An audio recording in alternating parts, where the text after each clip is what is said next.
reaksi saya juga saya emosi, saya berdiri, saya tahu Anda sekjen partai, tapi Anda bukan Tuhan. Sebelum ke Saiful ya.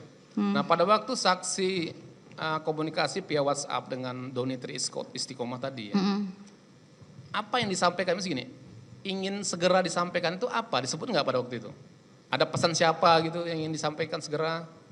Saya lupa Mas, tapi itu ada dalam chat semua deh. Dalam chat itu, ya kalau saya ingat itu dulu pernah jadi alat bukti juga chat itu, gitu loh. Jadi saya lupa, kalau untuk disuruh mengingat kata per kata mohon maaf saya lupa. Ya secara garis besar, pesan siapa yang mau disampaikan si Doni? Dia cuma bilang butuh ketemu terkait Sumatera Selatan 1 seingat saya. Iya, saya tidak berbicara karena kadang pakai WA, kadang pakai telepon, jadi kadang saya juga bingung gitu. Nggak ada ingin menyampaikan arahan dari sekjen, dari kabid atau ketua gitu? Saya lupa. Saksi lupa ya? Iya. Oke, saya lanjut ya. Ya. Nah kemudian akhirnya saksi bertemu dengan Pak Saiful Bahri. Ya. Di Singapura ya. Berarti tanggal berapa itu? 25. 25. Ya, 25. Belum pulang ya? Belum. Belum. Bertemunya di mana pada waktu itu? Permintaan atas permintaan Saiful, waktu itu dia minta ditemui di Shangri-La Orchard. Di Shangri-La ya? Ya. Oke. Kemudian saksi bertemu dengan Saiful sendiri ya? Ya. Nah, kan saksi sebelumnya belum kenal kan? Iya. Nah, pada waktu dia memperkenalkan diri, dia itu siapa dia bilang? Jadi saya diminta menunggu di lobi. Ya. Oke, saya bilang saya cuma chat aja, even dia tidak apa foto dirinya atau yang mana saya nggak tahu karena di WhatsApp-nya juga nggak ada fotonya pada saat itu segala macam. Ya. Nah pas saya lagi nunggu di lobi sendiri, saya langsung disamperin, langsung saya duduk, dia bilang Mbak Rizky ya, dia bilang gitu. Oh iya saya Saiful kata dia gitu. Ya. Oh oke, gimana? Ayo kita ngobrol. Seingat saya di sebelah saya berdiri itu ada restoran. Saya sempat ngarah ke restoran itu karena logika saya berbicara itu di restoran. Ya, nggak gitu. mungkin sambil berdiri ya? Iya, saya jalan, mbak salah, kita lewat sini. Oh oke. Saya ikuti, begitu saya ikuti dia men-tap kartu.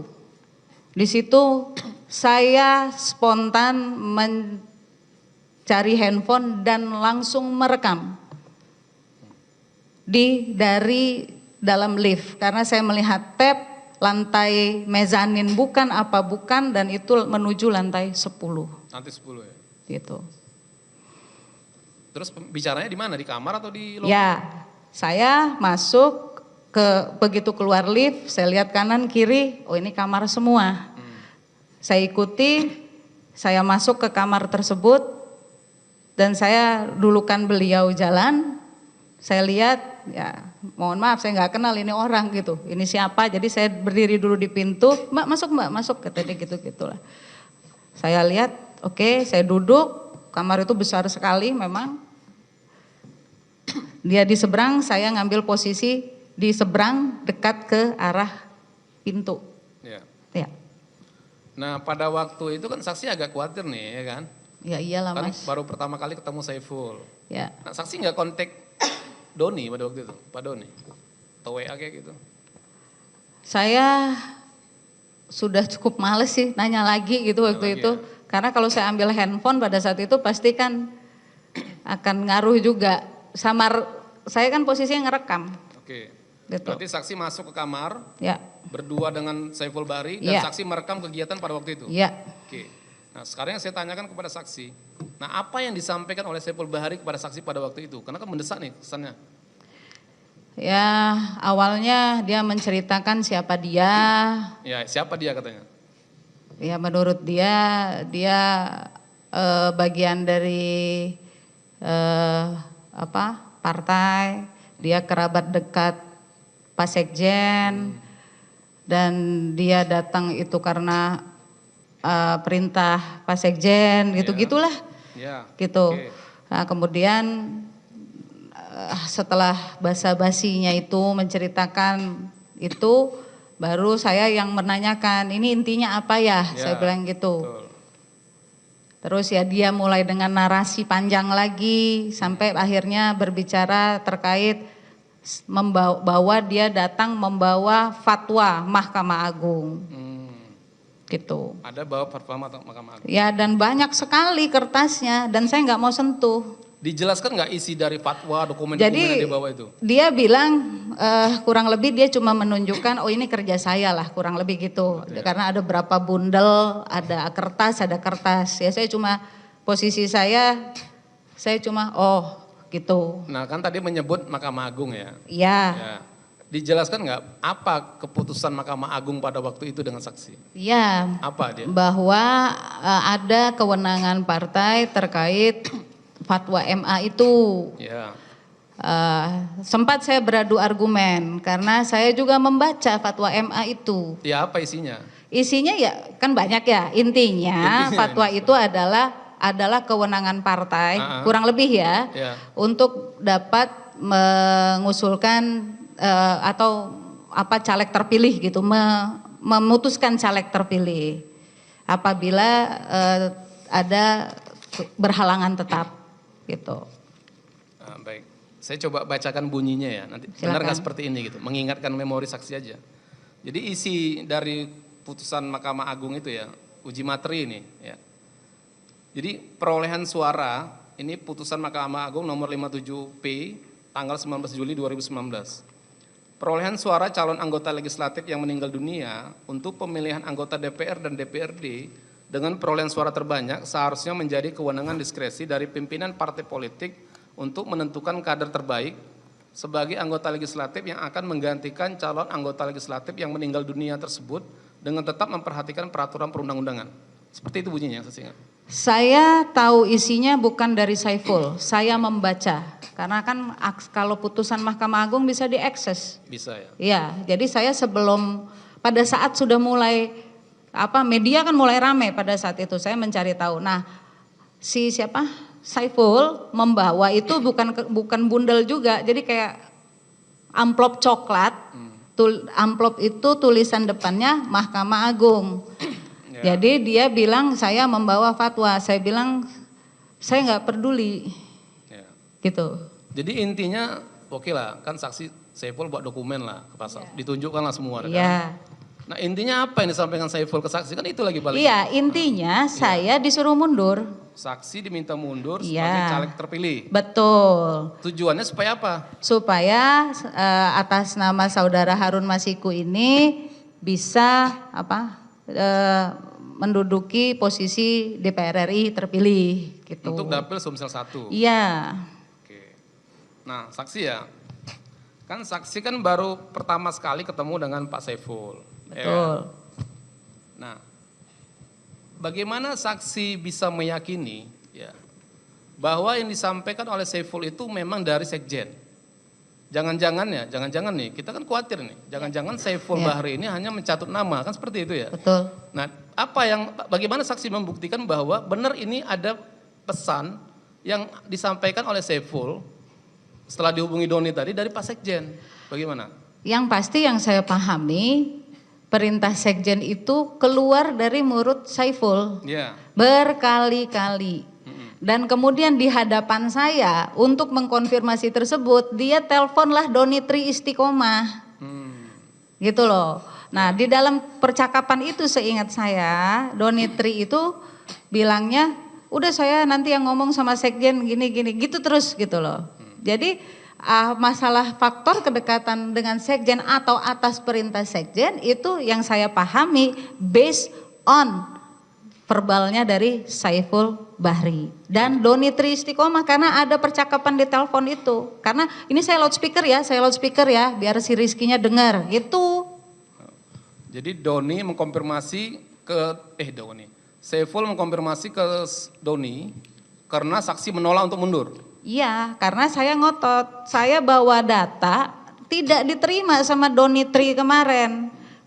Kok tiba-tiba saya disuruh mundur dengan yang kurang lebih di dalam percakapan antara Doni dengan Saiful sama-sama menanyakan data C1.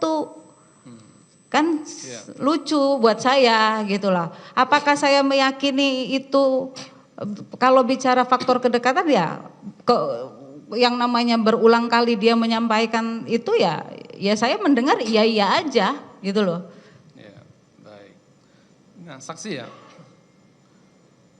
Kan timbul juga tanda tanya ya. Kenapa saksi suara terbanyak 44.000 harus diganti dengan Harun Masiku yang hanya mendapat 5.000 suara? Saksi tahu nggak apa alasan kenapa saksi disuruh mundur dan Harun Masiku yang harus naik gitu? Sampai detik ini, hari ini saya duduk di sini pun saya tidak tahu kenapa alasannya. Nggak tahu ya? Nggak. Ya, karena ada caleg nomor 2 kan, yang suaranya terbanyak juga ya, caleg nomor 2. Di bawah saya itu pasca almarhum meninggal ada kurang lebih 3 atau 4 orang yang suaranya jauh di atas Harun Masiku. Ya. Jadi saksi nggak mengetahui kenapa harus Harun Masiku gitu? Yang menyampaikan kenapa harus Harun Masiku itu hanya Saiful. Saiful ya? Lagi-lagi Saiful. Oke. Baik, saksi. Nah kemudian akhirnya kan saksi menolak ya? Betul. Pada waktu itu ya? Kemudian saksi pulangnya kapan? Saya pulang 26. 26 September 2019? Iya. Nggak ada komunikasi dengan Doni dan Saiful lagi? Mereka ngubungin saya lewat WA, telepon. Kapan itu? Ya 26 itu minta data. Saya data. nggak saya ladenin. Ya. Karena saya yakin lah masa partai kita nggak punya data, ya mereka minta data saya buat apa gitu loh. Baik. Nah kemudian saksi ada nggak mengkonfirmasi permintaan mundur yang disampaikan Saiful yang katanya dari Sekjen ini kepada Sekjen sendiri? Tanggal saya lupa kurang lebih mungkin setelah hari itu, kalau saya nggak salah 27 September kalau saya tidak salah, itu saya ada surat. Ya. Tapi judul surat itu konsolidasi kalau saya nggak salah. Surat tanggal berapa, masih ingat? Yang saya ingat tuh saya bacanya 27 September sih. Oh, acaranya di tanggal 27 September Iya, 2019. Di iya. mana? Di Dewan Pimpinan Pusat Partai. Ya. Yang ditandatangani oleh Pak Sekjen dan Ketua Badan Kehormatan. Pak siapa? Komarudin Pak Watubun. Komarudin Watubun. Nah pada saat saksi mendapat surat itu, saksi mengkonfirmasi ke siapa? Ini surat mau ketemu siapa nih saya gitu? Langsung ke Pak Sekjen. Saksi WA langsung? Iya. Tanggal berapa saksi WA? 20 itu, pokoknya hari ketemu itu. Oh jadi surat itu tanggal 26, saksi mendapat surat, terus saksi konfirmasi ke Sekjen. Iya, iya. Arahan Pak Sekjen apa? Enggak, saya langsung datang juga, gitu loh. Ya. Nah ketemunya dengan Pak Sekjen ini kapan? Ya 27. Oh tanggal 27-nya? Oke. Saksi bertemu dengan terdakwa di tanggal 27 ya? Ya. Nah kemudian apa pembicaraan pada waktu itu? Mudah-mudahan saya nggak salah. Waktu itu saya hadir Pak Sekjen, bahwa saya mempertanyakan masalah pelantikan saya. Ya. Pelantikan saya, undangan saya. Ya. Sempat terjadi dialog pada saat itu bahwa saya akan diberikan undangan apabila saya bersedia mundur. Ya. Saya mempertanyakan alasannya apa.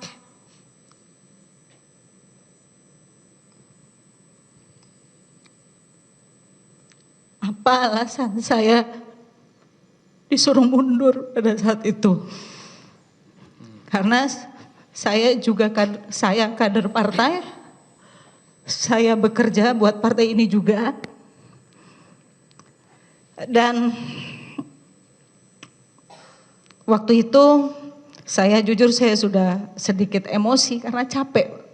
Saya capek, saya terus-terusan gitu. Nah pada saat itu saya paham mungkin Pak Sekjen juga capek, beliau emosi, saya emosi, sampai beliau menyampaikan bahwa ini perintah partai. Ini mohon maaf kalau saya agak mencoba mengingat. Saya bilang saya akan mundur apabila saya mendengar langsung dari Ibu Ketua Umum pada saat itu. Dan Pak Sekjen menjawab, dan itu yang saya tidak akan pernah lupakan karena agak kaget untuk pertama kali saya bisa berinteraksi. Saya ini sekjen partai. Di situ reaksi saya juga saya emosi, saya berdiri, saya tahu Anda sekjen partai tapi Anda bukan Tuhan. Itu yang saya sampaikan. Waktu yang singkat Pak Sekjen tapi sangat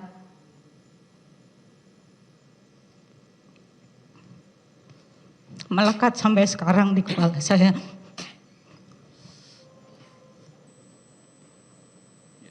Baik, saksi ya.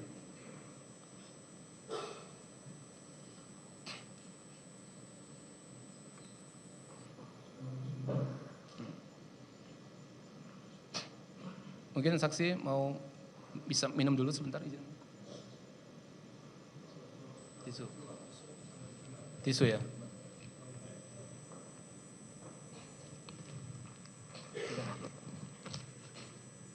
Maaf yang mulia.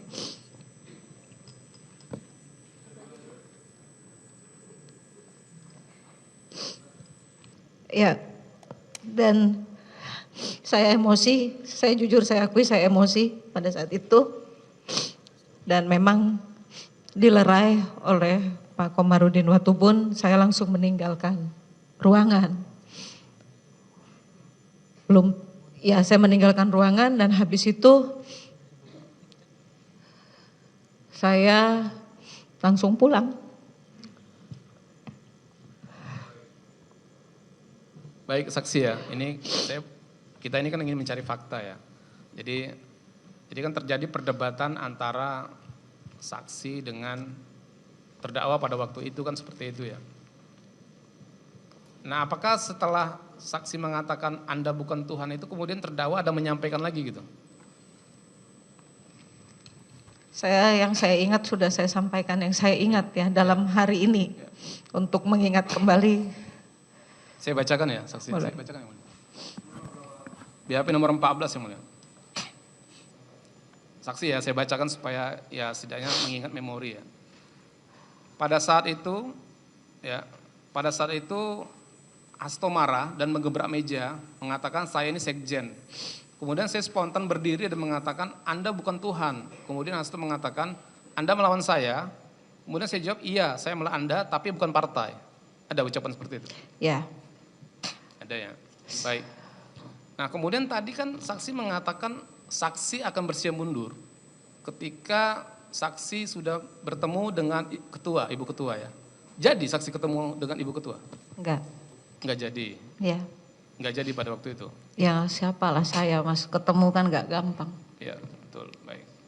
Nah kemudian saksi ya, ini pada saat proses pertemuan dengan terdakwa pada waktu itu, saksi menyampaikan enggak sebelumnya sebenarnya Saiful udah ketemu saksi di Singapura menyampaikan ini gitu. Makanya saksi bertanya ke terdakwa, kenapa saksi diminta mundur gitu? Enggak, saya enggak nanya.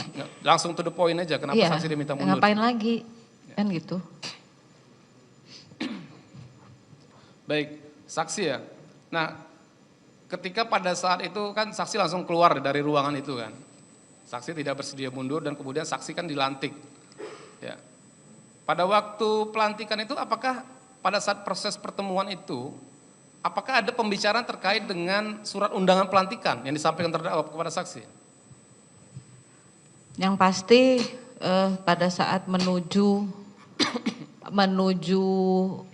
dari tempat dari hotel, kan kami di karantina semua waktu itu. Dari hotel menuju itu saya dalam bus.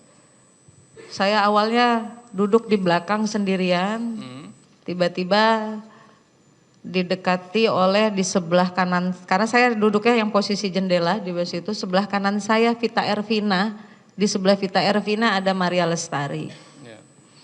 Yang tiba-tiba menanyakan, saya kaget sebenarnya pada saat itu. Eki, undangan mana? Ya. Saya kan baru kenal di karantina itu. Sama gitu.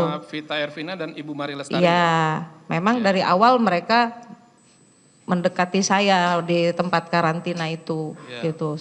Awalnya saya nggak tahu siapa mereka waktu awal saya di tempat karantina, tapi pada akhirnya seingat saya mereka sendiri yang cerita siapa mereka segala macam. Saya cuma iya aja. Dari Mereka itu siapa katanya? ya maksudnya Vita, biar tidak ada missing link dari mana saya bisa kenal Vita dan Maria Lestari kan begitu. Nah kemudian saya naik bus, sebelah kanan saya Vita, sebelah kanan Vita adalah Maria Lestari.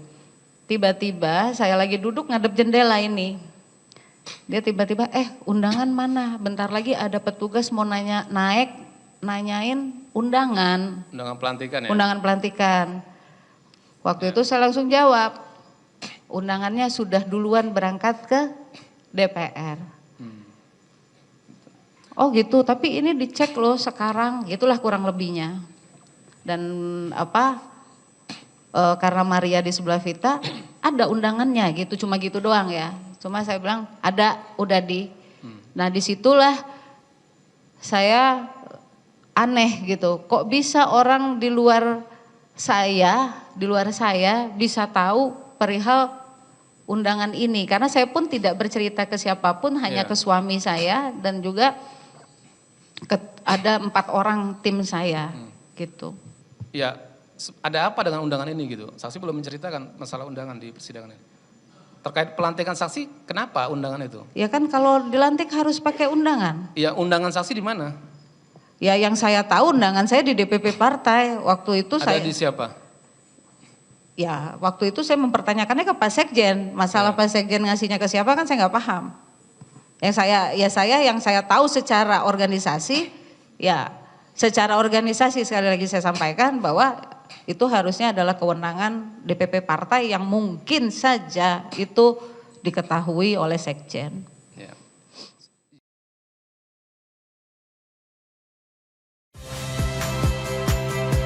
Saya Friska Clarissa. Saksikan program-program Kompas TV melalui siaran digital, pay TV, dan media streaming lainnya. Kompas TV, independen, terpercaya.